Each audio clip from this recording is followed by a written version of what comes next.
Michael, why will my wife not have sex with me?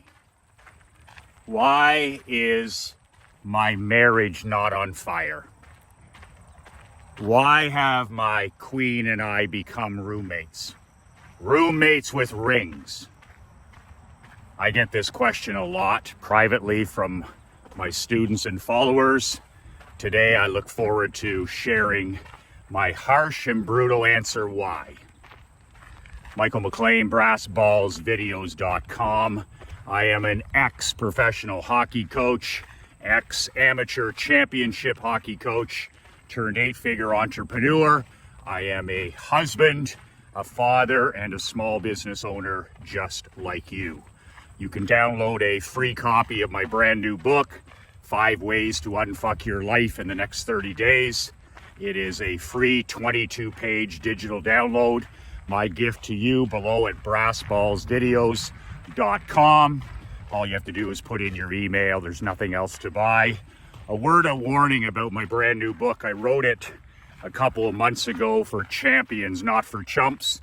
This book is for winners, not for whiners. You have been officially warned.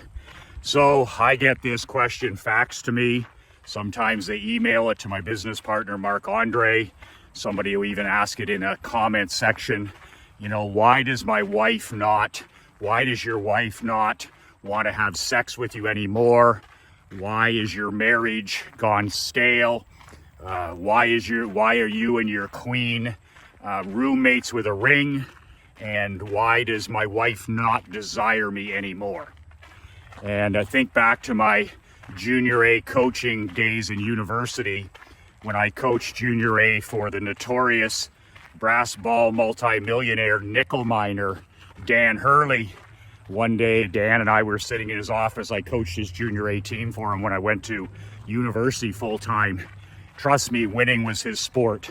He had a championship ring on every one of his 10 gnarly fingers. Never met a man in my life that shook a hand so hard. We'd see Hurley coming, the coaching staff, and we'd find ways to get out of the way so we wouldn't have to shake his hand again. Man, oh man, you want to talk about driven, you want to talk about passion and intensity. That guy had it in spades. So one day we were talking about life at university. I was coaching and going to university at the same time, and he said to me, he goes, Michael, I never see you with a girlfriend around the rink here. He said, a young guy like you got a good job, you're a good looking kid, got a lot of stuff going for you. Where are the girls? And I said to Mr. Hurley, I said, I assured him, I said, oh, I do okay with the girls. I got no complaints and that kind of stuff. And Hurley is such a wise guy from the streets. He says, I think there's no girls around you because they smell the pathetic on you. And I'll never forget, I was sitting there in his office enjoying a whiskey with him, and I just stood there. I just sat there. I didn't have anything to say.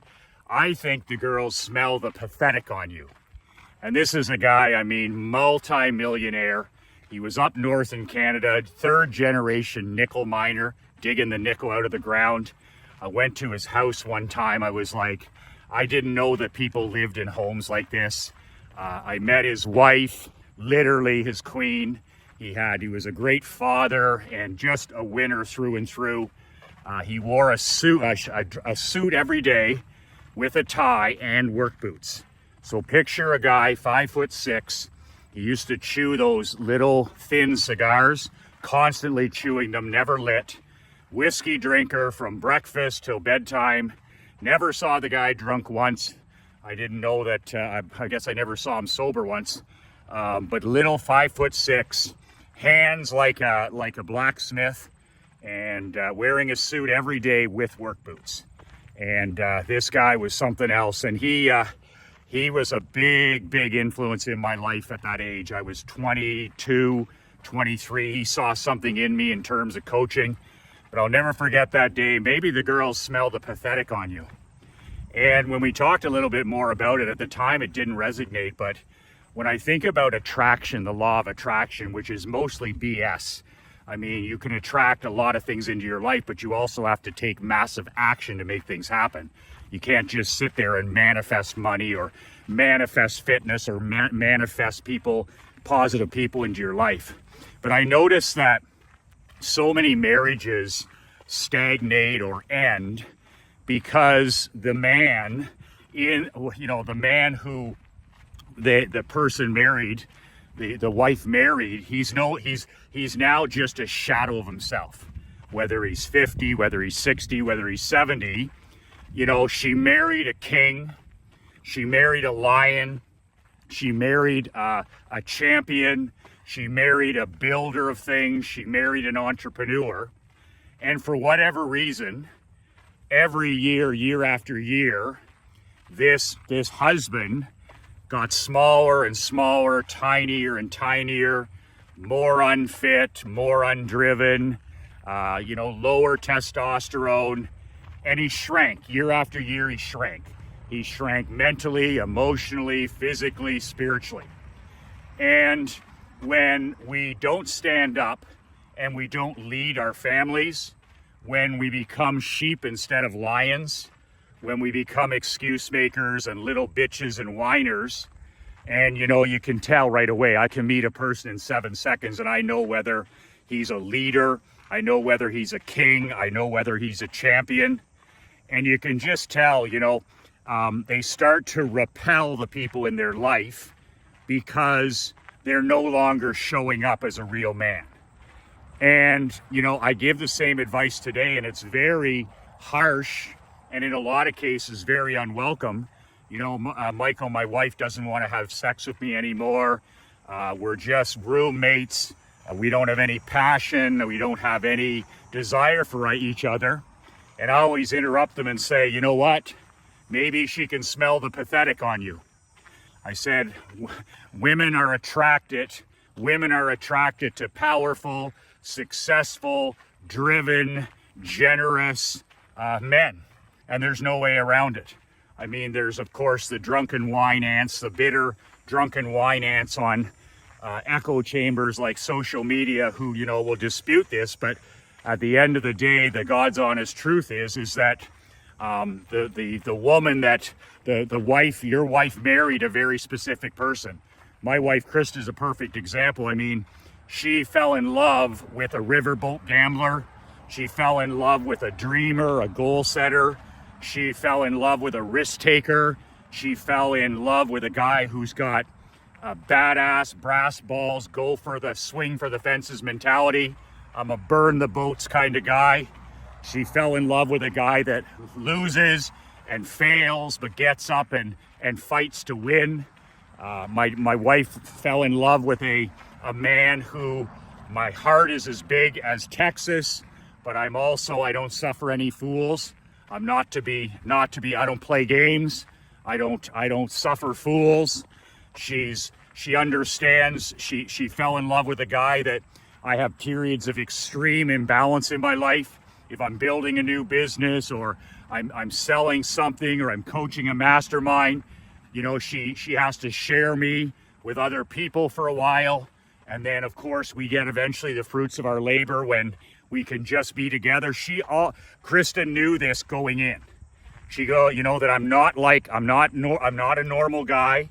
I've got big dreams, big aspirations, and that's who she fell in love with, and that's who she married.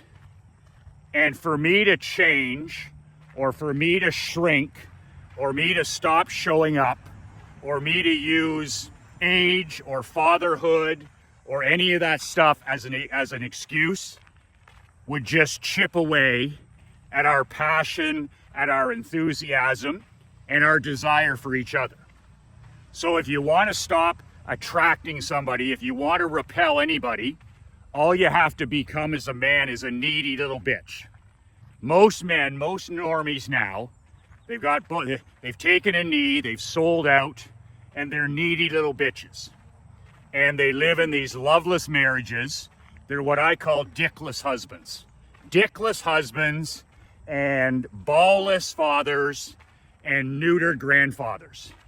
So If you're one of these fucking house cats, one of these neutered house cats, declawed house cats, any woman you're involved with that's of any high level will want nothing to do with you.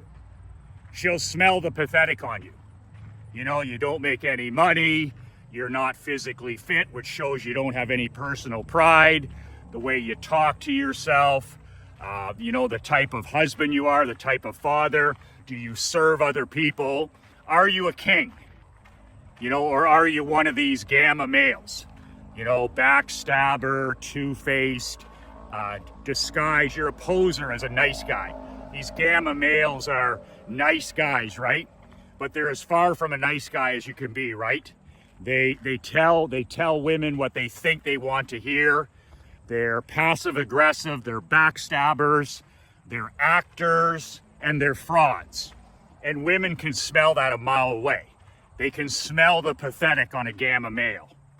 Instead, what makes you magnetic is alpha males are magnetic, beta males are magnetic, and that's who women desire. Women desire leaders in the family, you know, strong fathers, strong husbands. Being physically strong is really important. There's a reason I'm working to get in the best physical shape of my life. It's very hard, but it's been an incredible, incredible journey. It's important that I'm the fittest guy in the room. It's important that I'm the fittest guy at age 56 in anything that I'm part of. It's important that I look fit, that I look strong, that I have, you know, strong arms, strong chest. It's important that I don't have like a pot belly like most normies. It's important that I look young, that I look healthy, that I look vibrant, you know, and all these things that repel women: drinking, gambling, pornography.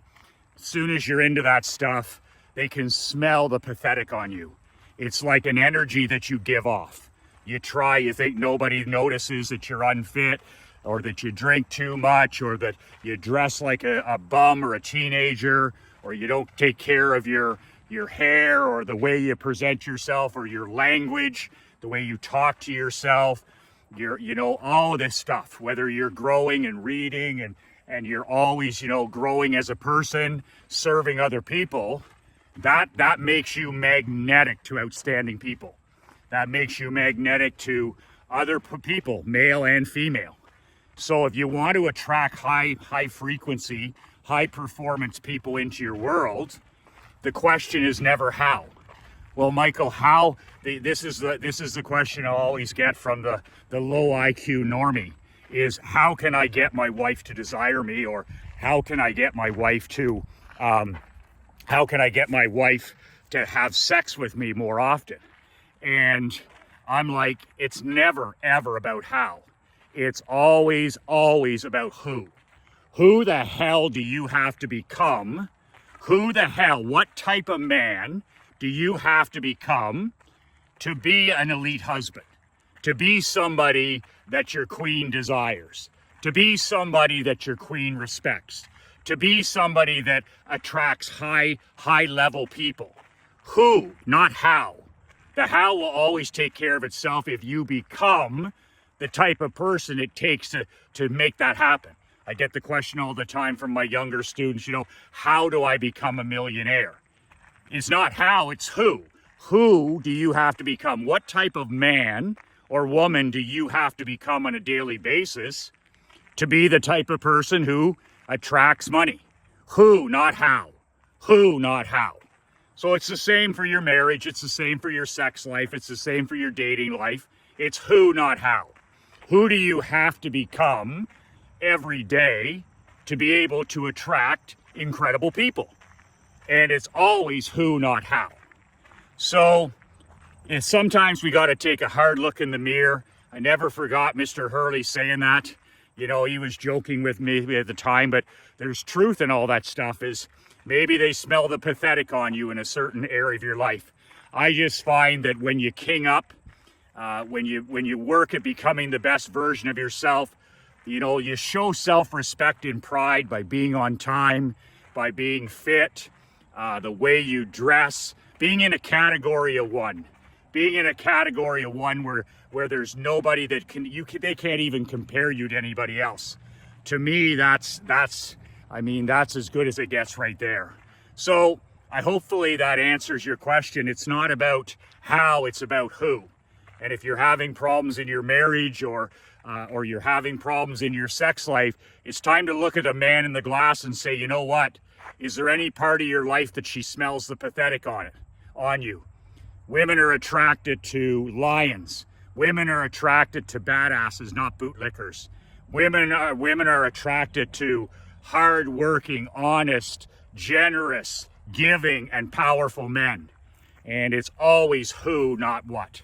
It's always who, not how. So I'm putting together a master class this Thursday at 10:59. It's my 10 best marketing and money ideas that I've used so far these 6.5 months in 2024. Nothing loftier than that.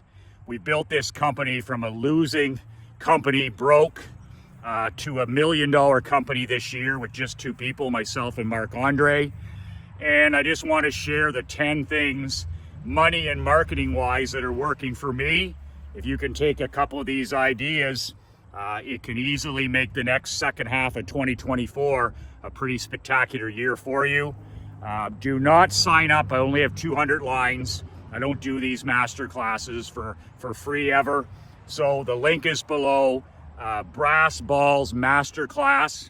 Mark your calendar if you're attending. It's this Thursday, July 25th, 10:59 a.m. I don't start at 11, I start at 10:59. If you're not interested in being on there live for the 90 minutes, don't take up one of the 200 seats. If you do decide that these 10 money-making and money drenching ideas are for you, and you're going to be on there as a serious student, the link is below, brassballsmasterclass.com. So I hope you remember that story with the great Dan Hurley. It's one of the greatest ones. Maybe she smells the pathetic on you. That was a wake up for me and a story I've always remembered. And if you're having any area of your life where, you're showing neediness, you're not being honest, you're not being congruent, nothing repels success. Nothing repels wealth. Nothing repels relationships. Nothing repels good health like neediness. And what makes you magnetic to abundance, magnetic to health, wealth, and relationships is when you king up. When every day you work at becoming the best man, the best husband, the best father, the best grandfather, the best entrepreneur. That, my brother, makes you magnetic to everything you want in your badass world. 2 words that have changed my life, 2 words that can change yours. Be relentless.